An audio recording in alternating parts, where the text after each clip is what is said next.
Jeg har så valgt at sætte Piston King lysprint i. Og det er et, som vi kender fra Vaquerga Volvoen. Så jeg vil godt have, at den kan bevæge med alt sådan noget tingeltangel. Men det passer jo ikke ind i et Tamiya-hus. Så man er nødt til at modernisere den lidt. Havde jeg nu lige haft helt styr på det, så skriver Piston King faktisk, at man kan sende husene ned til dem, og så har de lavet et CNC-program til at fræse det ud. Det havde jeg så ikke lige tid til. Så jeg har bare selv skåret og fræst det ud i. Så den passer ned i. Der skal jo lige være lysdioderne, der kommer ud hernede. Oven på den her, der vil det røde glas komme.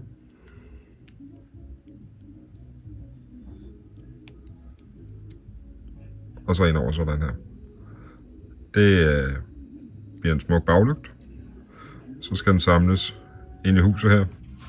Og så skal vi have sat noget lys på her.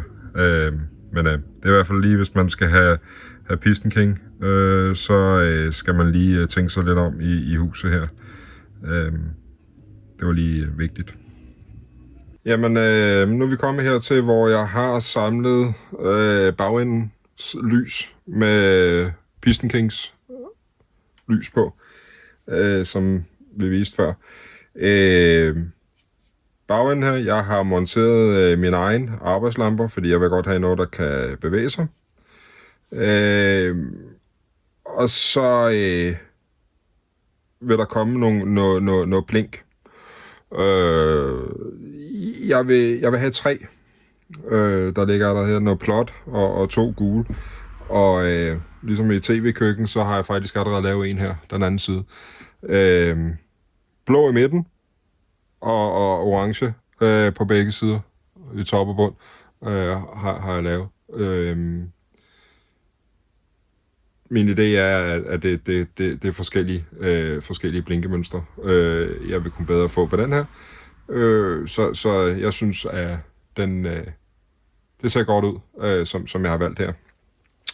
Så jeg har lavet en, så ved jeg også, det virker, inden jeg skulle vise jer det. Og så vil jeg vise jer lige, hvordan jeg har sat nogle ting på og sådan noget,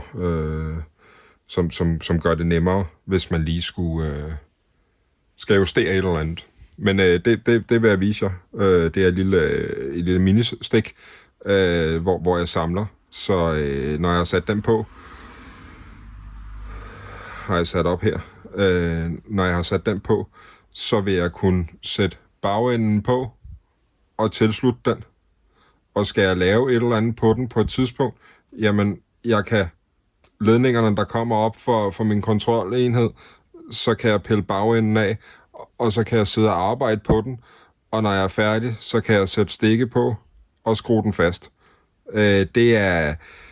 Mange gange er det nemmere lige at sidde og arbejde med det, når det ligger på bordet og ikke sidder på bilen. Og som I ser, jamen, jeg har en fiberklud, som jeg har det liggende på, så jeg ikke skal tænke på, om jeg ridser det, jeg lige har malet. Det er godt at have. Så det vil I se, hvordan jeg har sat det på.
I have chosen to install Piston King light print in this truck, and I think it's the best piece of light print you can get on the market today.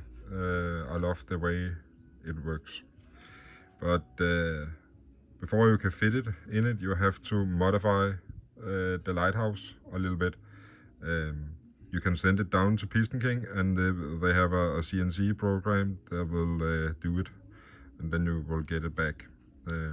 But I have done it myself, and it fits perfect in now. And then we will put in the red glass after. It look nice, and we will fit it in here in the movie you will see. But I will just tell you that if you order the light print, send down the lighthouse and get it CNC made from Piston King. Now we have come to, I have put the light together. It's finished, so I can put it on.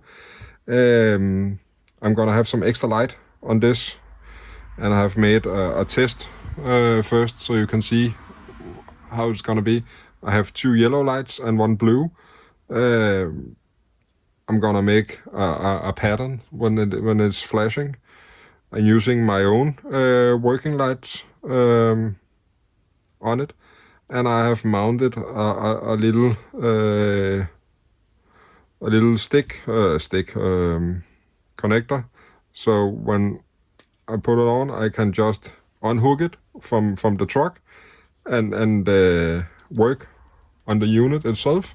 And when I'm finished, I will have the wire coming out. I can plug it in and then screw it on. So I don't have to work on it when it sits on the truck. It's much easier. I'm using the same system on the in the front end also, and in the cabin, so I can take off the roof without any problems. It makes it very easy to do like this when you put on a little connector. So you will see in the movie here, you will see that I put it together a little bit high speed. So